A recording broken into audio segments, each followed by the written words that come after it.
you so much, Chair Cabral and Pacheco, honorable members of the committee. I appreciate you allowing my testimony. I have been so moved as I've listened to the testimony that's come before me. Thank you also for hearing S.2030, an act establishing a jail and prison construction moratorium. I am so proud to have filed this bill in the Senate, and I'm here, Mr. Chair, to speak in strong support. Let me first say thank you to the work of building up People's Not Prison, the movement that it's created and embodied, Families with Justice is Healing, the National Council of Incarcerated and Formerly Incarcerated Women and Girls, Black and Pink in Massachusetts, and 109 organizations that are fueling this inspired call to action and backing this legislation. It's necessary, and their work is frankly transformative.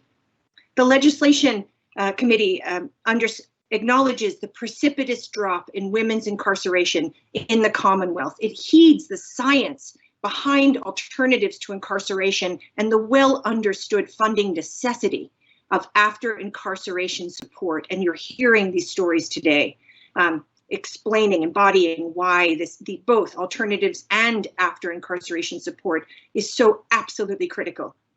And it does it by placing a 5-year moratorium on new jail and prison construction in Massachusetts and preventing any expansion of existing correctional facilities to increase capacity. This bill is tremendously timely, as the state has already signed a contract for a strategic plan and study and design of a potentially new women's prison in Massachusetts. So I'd respectfully say we must act now. It's important to note that the bill does not prohibit routine maintenance or essential repairs at existing correctional facilities, as something that often is a point of confusion.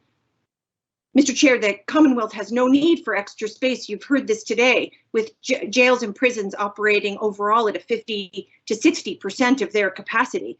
The Commonwealth has the lowest incarceration per 100,000 women in the nation as of 2021, with 168 sentenced women, transgender and non-binary people incarcerated by the Department of Corrections, and approximately 331 women incarcerated in county jails and houses of corrections. The general incarceration rate in Massachusetts has decreased by 43% between 2012 and 2021, while the incarceration rate for women in Massachusetts has dropped by approximately 75% between 2014 and 2021.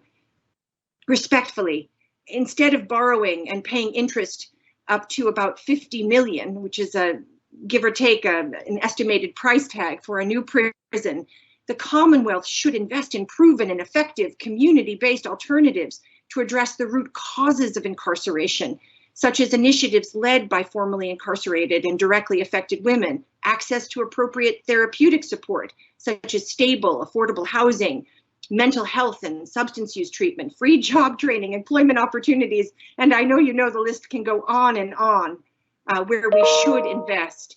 In closing, I will add that this legislation also helps answer the profound and aching question that I know we in the legislature are asking ourselves every day about how we build back better from the COVID pandemic with racial equity at the core.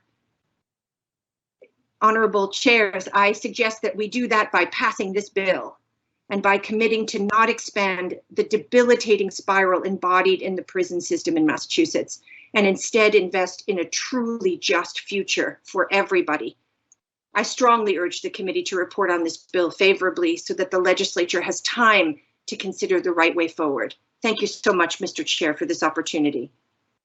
Thank you, Senator.